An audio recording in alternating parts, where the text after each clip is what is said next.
Good afternoon and welcome back to the brutal capitalist dictatorship of Petaling Jaya. Hope you're having an amazing Sunday, because I'm having an amazing Sunday. If I'm having an amazing Sunday, you should be having an amazing Sunday. Okay, today we're going to talk about radical extremists. But if you think this video is going to be bashing extremists of any particular race and religion, no, you are sorely mistaken. It's not going to be a one-sided video. Today we're going to be focusing on three different types of extremists. That is to say, the Malay Muslim extremists, the Chinese Malaysian extremists, and of course, the Jewish extremist, aka the Zionist. Let's begin. I think all Malaysians are painfully aware about the recent series of arson attacks on KK Mart, in which some self-appointed defender of his religion attacked KK Mart. And this happened in several parts of the country. And the reason was because 10 or so pairs of socks in KK Mart were found with the word Allah on them, which is a grave insult in the Islamic tradition, understandably. So while I don't condone, of course, mockery of the Islamic religion, and I do not condone any form of discrimination against Muslim people, you know, I've always been firmly against the Charlie Hebdo cartoons, for example. I do think that the people who claim that they are standing up for their religion and saying that they are defending their community by basically being violent are in fact exacerbating the issue. And basically this knee-jerk angry reaction to the KK March controversy is basically the behavior of what we should describe as an ultra, a religious ultra, who has basically resorted to the most radical form of protest against an organization or a business that he feels has offended him. And this is what we mean as an example of the religious ultra in Malaysia. But in this country, there are really two types of ultras that you can think about. The first type of ultra in this country, and the most prominent and noisy type of ultra, is the Bumiputra ultra, or basically the Prince of the Soil ultra. That's what it translates to literally. The Bumiputra ultra believes that Malaysia belongs to only people of one particular race and religion, and that people who are non-Malay, for example, are pendatang, or in other words, invaders on this land, and they should either submit to Malay Muslim rule, that is to say, bourgeois Malay Muslim rule, not the rule of the Malay Muslim working class, or leave, go back to China, go back to India, even though, you know, the biggest Bumiputra ultra, Mahathir Mohamad, is basically just a self-hating Indian man because his grandfather came from India. And my ancestors, well, some of them have been here longer than Mahathir's Indian side have been. So that's the first type of ultra in this country. A person with a blood and soil mentality who believes that the Malay race should indeed be the dominant race in this country, and that others ought to submit to the Malay race, the bourgeois Malays, not the working class Malays. Or if they're not happy to submit, just go back to India or China. But of course, as I've said, that is a diaspora pipe dream, to go back to the motherland. Because like I've explained in several videos in the past, you can't send the diaspora back to the motherland after many, many years of developing its own separate sphere of identity. even a Chinese educated Malaysian Chinese or in a Tamil educated Malaysian Indian would not feel comfortable in India or China respectively, simply because they have already developed a Malaysian character. But unfortunately, there is a strain of Saxonized right-wing Malay Muslims who feel this way, that the best compromise would indeed be either if the Chinese or Indians were to submit or go back to China or India. That is the Malay Muslim ultra. Now, there's another type of ultra, which is basically the Chinese ultra. Now, the Chinese ultra is basically a reaction to the Malay ultra. And believe me, the Chinese ultra can be just as nasty, vicious, and cruel as any right-wing Malay ultra in this country. And I have been on the receiving end of the Chinese ultra's nastiness myself, because apparently I'm not Chinese enough for their taste. The Chinese ultra usually studied at a vernacular school, usually speaks Mandarin as his first language, and usually thinks of themselves as superior not only to most Malays, but also to Chinese they term bananas. That is to say, Chinese who did not have a Chinese education, who studied at a government school and speaks Malay and English instead of Malay, Mandarin and English. They make their disdain of bananas very clear on forums like Lao Yat, for example, and some of the more extreme ones even wish death upon us. They're a very, very reactionary strain of Chinese Malaysians, but they are basically the Chinese equivalent of the Malay Muslim ultra in this country. And then you have the Asian American ultras, Some of the nastiest comments I've ever gotten on my YouTube channel or on my Twitter page have come from Asian fundamentalists in America who regard me as whitewashed because I don't conform to their model minority stereotype. I don't speak Chinese. Of course, I'm a Peranakan. Malay is my primary language. I speak English because that's the only language you and I both understand. And they see I have a Chinese face, but because they're so East Asian centric, these Asian American extremists, well, they automatically slag me as a whitewashed banana. And because I speak with what they term an Angloid accent, well, they automatically also have a massive amount of hate towards me, which is fine. I don't really care, you see. I am a Queen's Chinese after all, what do you expect? My grandfather also spoke with this accent. Yes, and he probably danced the waltz better than you do. My grandmother was an English teacher, so naturally, English is my forte, you see. And the fact of the matter is that it's very rich that they should be calling me whitewashed when they themselves are 100 times more westernized than I am. And they obviously will not fit in Asia. That's why they've not decided to repatriate to Asia. See the A&W behind me? There's an A&W over there. That's the oldest A&W in Malaysia. I think it was built in the 70s. Just a fun fact anyway, just to to distract from all this negativity for a while. But the point is, the Asian Ultra is basically the Asian American version of the Zionist. They feel, and they probably have good reason to feel, that they are a persecuted minority in America.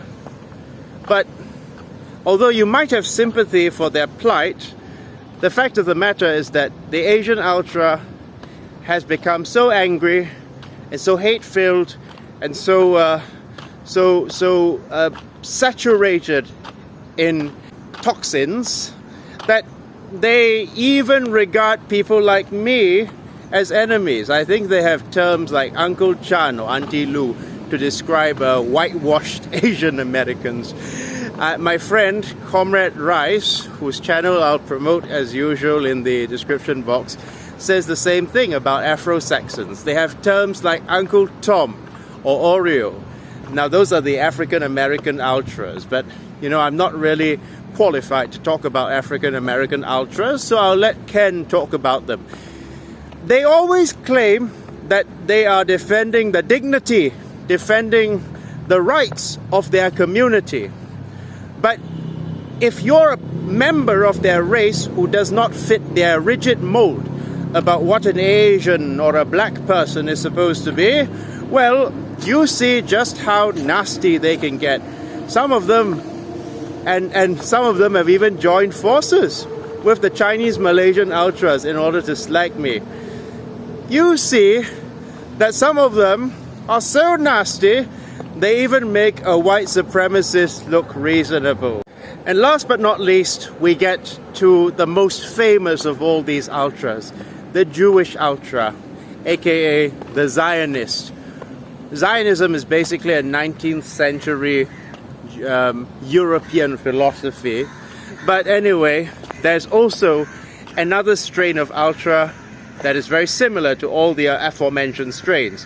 What I mean is the Malay Muslim ultra, the Chinese ultra, the Asian American ultra. That is the Zionist.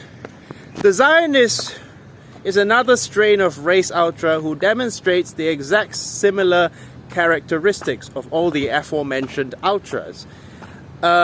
You know, a fervent belief in a very rigid idea of Jewishness, a fervent belief that they are the defenders of their race, and of course a dehumanizing view of people they perceive as inferior to them. For example, the Chinese Malaysian ultra regards the bananas and the Malays to be inferior to them.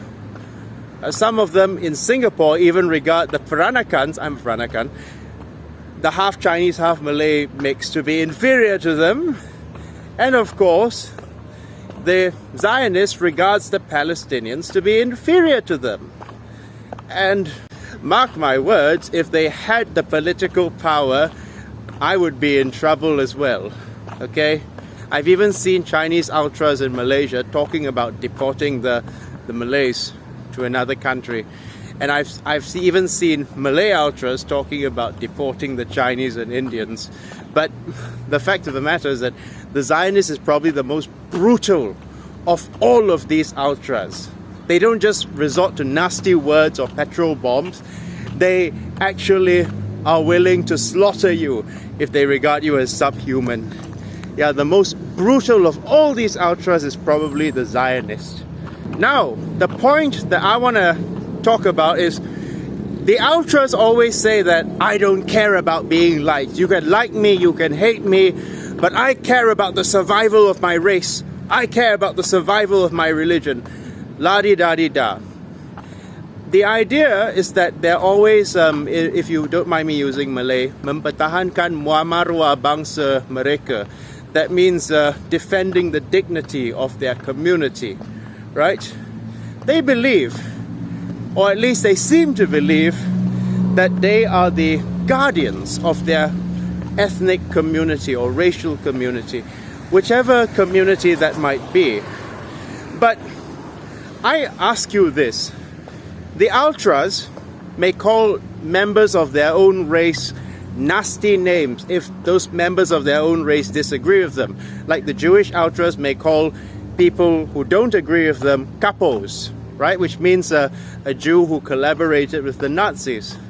A Malay Muslim ultra might call a Malay who questions them a Melayu Murtad, which means a fake Malay. A Chinese Malaysian ultra, well, will call me a filthy banana because I don't agree with their radical methods and their radical speech. And no, I don't have this obsession about the motherland. I don't care about returning to China. China is long gone for me. You know, I respect China, but it's as irrelevant to me as Italy or Greece. So while I might like to visit China as an outsider, I don't have any intention of claiming any ties to China. And saying that is enough to piss off a Chinese Malaysian ultra, who will then say, you are a Hanjian, you are a self-hating Chinese, you are a race traitor who hates your own culture and roots. Fuck you. I don't care what you think about me. You obviously have failed to integrate in this society, and you're basically trying to make me feel like an outsider in the Chinese community. But I regard the Malaysian community as my community, not any particular racial community. I don't care. The point is, the ultras always say that they're defending their race and their religion, but you see just how nasty they get towards members of their own race or religion who don't agree with them. And let me ask you this: who has brought more shame upon the race or religion of any ultra in question? A banana or a langsat or a so-called non-Zionist Jew, or the ultras? I would think that Zionists, for example, have made the image of the Jewish community far worse than any self-hating Jew possibly could. Just like the Chinese ultra has brought more shame upon the Chinese community than any banana ever could. And of course, the Malay ultra has brought more shame upon the Malay community than Siti Kasim ever could. I'm not even a fan of Siti Kasim, yeah, by the way. She is a reactionary, but in a Western sense, okay? But the point I'm trying to make is ultras have brought more shame, and they are far more of a disgrace to their own community, even though they might say that the members of their own community, whether that be the Oreos or the bananas or the Kapos, are a disgrace. That's what they'll say. The ultras are an even bigger disgrace because they bring far more shame upon their communities by making their communities look intolerant, bigoted, closed-minded, and of course, violent and aggressive. No, the truth is that if you want to defend the dignity of your community, you want to defend the dignity of your race or religion, the best way to do it would be to be kind. It's so simple, but many of these ultras don't seem to understand this. Because people outside the community will see your community based on the behavior of its custodians. And they will judge the community based on your behavior. If you're behaving in a nasty way, and you're basically being an intolerant jackass, well, how is that going to reflect well on your community? Likewise, people who don't come from your religion are going to judge your religion by what they see you doing. And if you are going around being a bully, or you're going around,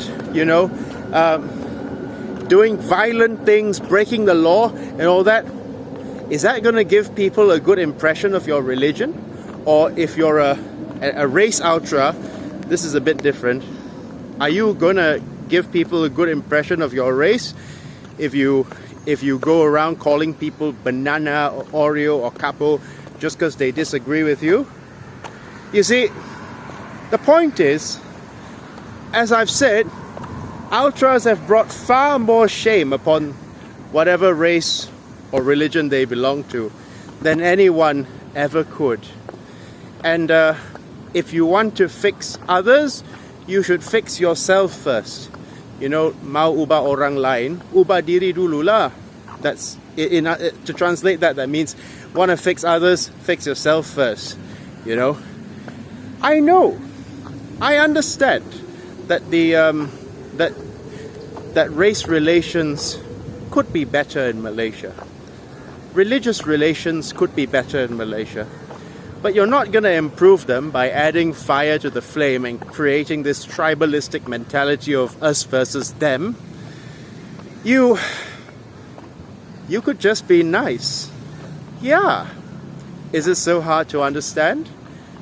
Just be a nice person and people will respect your community.